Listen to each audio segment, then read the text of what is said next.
আপনি মাসুদ কামাল এবং পিনাকি ভট্টাচার্যের ভিতরে তফাৎ একটা। আপনিও লেখাপড়া করেছেন, পিনাকি ভট্টাচার্য লেখাপড়া করেছে। এখন সমস্যাটা হচ্ছে ওনার কথাটাকে, ওনার জনমত যেটা উনি তৈরি করেছে ওটাকে সবাই বিশ্বাস করে।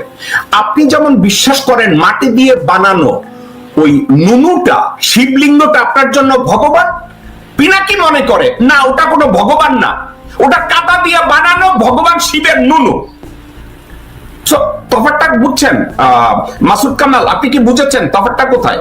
আপনি যেটাকে ওই নুনুকে আপনি পূজা করবেন, ওটাকে মহানায়ক বানাবেন, 10 হাত 10 পায়ের ওই বস্তুকে আপনি আল্লাহ বানাবেন। পিনাকি ভট্টাচার্য বলেন না, আমি ওই নুনুটারে নুনু হিসাবেই দেখি, আমি ওই গরুটাকে গরু হিসাবেই দেখি, গো মাতা হিসাবে দেখি না, গরুটারে আমি মা হিসাবে দেখি না। মাসুদ কামাল সাহেব, আপনি কি বুঝতে পারছেন?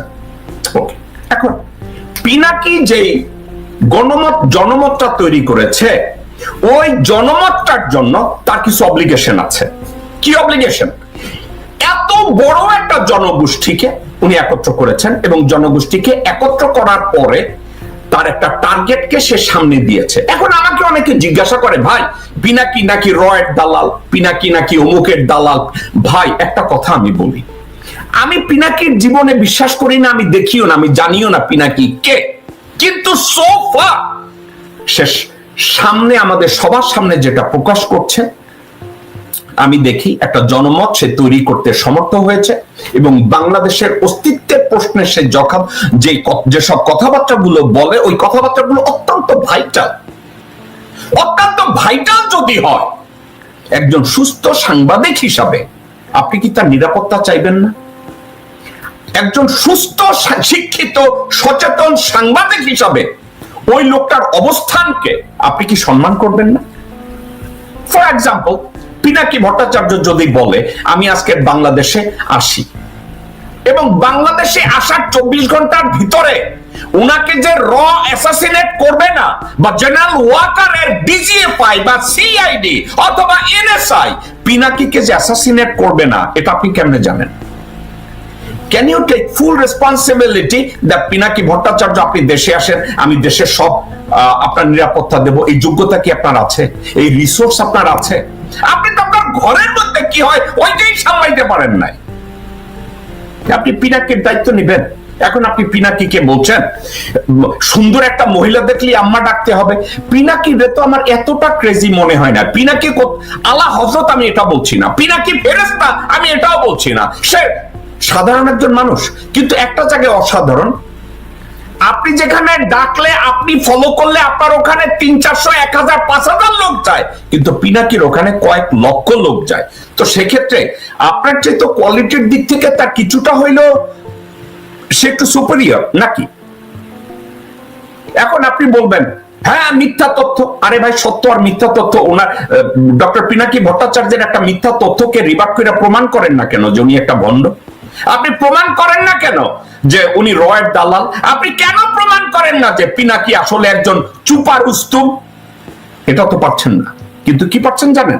পিনাকি বদনাম করে এখন বলছেন সে অন্য একজন আর মাকে দেখলে সে মা ডাকবে।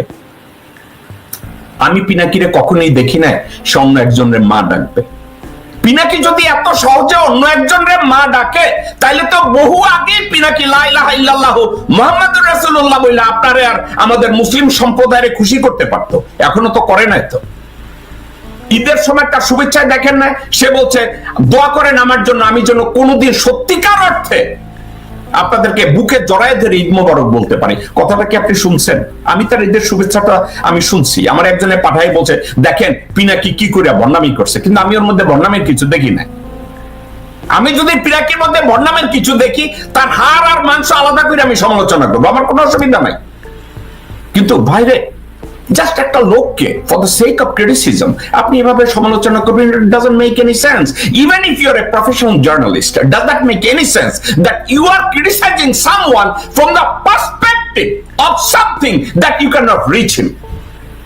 আপনি তাকে রিচ করতে পারবেন না, অথবা তার সফলতাকে আপনি রিচ করতে পারবেন না। আপনি এখন দূরে দাঁড়াইয়া ওই লোকটাকে ডেমোনাইজ করতে হবে। মাসুদ কামাল, পিনাকির সাথে আজ অবধি আমার সাথে কোনোদিন কথাই হয় না, আমি চিনিও না লোকটাকে, কিন্তু একটা সত্য কথাকে যেই বলুক, আমার ঘরের চাকরও যদি সত্য কথা বলে আমি ওই সত্যটাকে সমর্থন করি।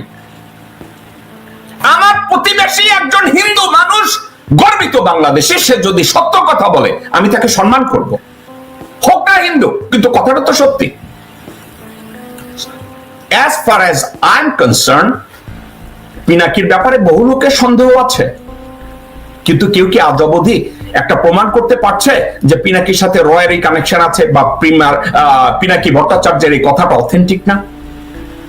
হ্যাঁ, পিনাকির কথা বলেছে, আগে সে জামাত বিরোধী কথা বলেছে, ইসলাম বিরোধী কথা বলেছে, অনেক ভণ্ডামি আছে, ফার্মাসিউটিক্যাল নিয়েও তার চুরি শেষরামি ভণ্ডামি আছে, কাপুরুষতা আছে। আমি শিওর এটা সম্পর্কে পিনাকি হয়তো কখনো ব্যাখ্যা দিছে অথবা দিবে, আপনি ওইটা নিয়ে সমালোচনা করেন। কিন্তু পিনাকি কেন বাংলাদেশে আসে নাই, পিনাকি কারে মা ডাকছে, ওইখানে বসে সে মদ খাবে না শ্যাম্পেন খাবে, আপনাকে কে নিষেধ করছে? আর একটা কথা, পিনাকি ওইখানে থাইকা তো ভাই 2টা টাকা বাংলাদেশে কাউরে না কাউরে পাঠায় না? সে তাইলে বিদেশে থেকে তো একটা ফরেন কারেন্সি সে তো ওখান থেকে যোগান দিচ্ছে দেশে, তো তাকে এভাবে আপনি অসম্মান করবেন কেন? আমি এই বিষয়টা নিয়ে আর আমি কথা বাড়াতে চাই না, কিন্তু এ ধরনের কথাবার্তা বলেন না, কারণ পিনাকি কখনো বলে নাই যে বাংলাদেশে মানুষ থাকতে পারে নাই, এটা বলে নাই পিনাকি। এবং পিনাকি এটাও বলে নাই যে আমি অন্য একজন মা সুন্দর দেখলেই। আমি শুনেছি এখানে নাকি পিনাকি ভট্টাচার্যের বিশাল প্রভাব ছিল, তো ওনার ব্যাপারটা নিয়ে আমি খুব একটা মাথায় ঘামাই নাই, কারণ উনি নিজেও তো আধা দেশি আধা বিদেশি। উনি প্যারিসে আছেন, ওখানে বসে উনি প্যারিসের অ্যাসাইলাম নিয়েছেন নাকি আশ্রয় নিয়েছেন নাকি নাগরিকত্ব পাওয়ার চেষ্টা করছেন, আমি ঠিক স্ট্যাটাসটা ওনার জানি না। তবে এটুকু শুনেছি যে উনি এখন ওখান থেকে দেশে আসতে পারবেন না, আসতে গেলে নাকি উনি যে জিনিসটা প্রার্থনা করছেন মানে নাগরিকত্ব, সেটা নাকি হবে না, নষ্ট হয়ে যাবে, এই জন্য ওখানে আসবেন না, ওখানে থাকবেন। মানে ওনার কাছে ফ্রান্সের নাগরিকত্বটা কি পরিমাণ গুরুত্বপূর্ণ ভাবুন একবার, যে সম্পূর্ণ অনুকূল পরিবেশ থাকা সত্ত্বেও তিনি দেশে ফেরার কথা ভাবছেন না, কারণ ওরা ফ্রান্সের নাগরিকত্ব দরকার। এই যে লোকগুলো যে আপনার গাছেরটাও খায় তলারটাও কুড়ায়, ওখানেও থাকবে এখানেও থাকবে, কিছু হলেই ওখানে চলে যাবে, এদের কোনো দেশের প্রতি কোনো মায়া নেই, কোনো মায়া নেই। ওই যে বলে না যে মা অসুন্দর, অতএব যে সুন্দর একজনকে পেয়েছে তাকে মা ডাকা শুরু করেছে, এখন এই টাইপের লোক। এই দেশ বাংলাদেশ, এখানে থাকা যায় নাকি? এত ঘিঞ্জি একটা, মানুষগুলি কেমন দেখতে কুৎসিত, এরকম একটা ভাব এদের আর কি। বাংলায় কথা বলে দরকার নাই, আমি বরং পশ্চিমা দেশে আরাম এসে থাকি, শ্যাম্পেন খাবো, ওখানে বসে বসে সাদা চামড়া লোকজনের সঙ্গে হাসি ঠাট্টা করবো, কি সুন্দর পরিবেশ। এখন ওই মানসিকতার লোক নিজের বাঁকেরা কুৎসিত মনে করে বিদেশে পড়ে থাকে। এরা বলতে পারতো আগে যে হাসিনারা বলে আমরা কথা বলতে পারি না, অতএব আমরা দেশে আসবো না। এখন তো কোনো সমস্যা নাই, ওইখানে বসে বসে বিভিন্ন লোককে ব্ল্যাকমেল করে তাদের দ্বারা তারা কাজ আদায় করে নেয়। একটা বিষয় আপনার কাছে আমি কথা বলতে চাচ্ছি, মাসুদ কামাল সাহেব, আপনি পিনাকি ভট্টাচার্যের কথা বলেছেন, আপনি বলেছেন যে উনি এই মুহূর্তে হাসিনার আমলে কথা বলতে পারতেন না, তো এই মুহূর্তে উনি চাইলে তো দেশে চলে আসতে পারেন, এবং আপনি বলছেন উনি এখন বাংলাদেশে আসতে পারবেন না কারণ উনি নাগরিকত্বের জন্য অ্যাপ্লাই করেছেন। প্রথম কথা, আপনি খুব একটা শিক্ষিত মানুষ না, কারণ শিক্ষিত মানুষ যদি হইতো তাহলে সাবজেক্টটাকে এভাবে বলতেন যে উনি, আমি জানি না ডক্টর পিনাকি ভট্টাচার্য ওখানে অ্যাসাইলাম করেছে না সিটিজেনশিপের জন্য অ্যাপ্লাই করেছে না অন্য কোনো বিষয়ে অ্যাপ্লাই করেছে, এ সম্পর্কে আমার কোনো ধারণা নাই। ওনার সাথে আমার কখনো এগুলো নিয়ে আলাপ আলোচনা হয় না এবং আমি জানি না। কিন্তু একটা বিষয়, এটা সত্যি, কোনো ব্যক্তি যদি বিদেশে পলিটিক্যাল অ্যাসাইলাম করে, হোয়েন তার অ্যাপ্লিকেশনটা পেন্ডিং থাকে, ওই মুহূর্তে সে দেশে যেতে পারে না। Very simple. এখন একটা কথা, একটা লোক বিদেশের মাটিতে গিয়ে দেশের দুরবস্থার প্রেক্ষিতে দেশের যদি সে পারসিকিউটেড হয় এবং তার জীবন যদি বিপন্ন হওয়ার কোনো প্রকার সম্ভাবনা থাকে, ওই ব্যক্তি বিদেশে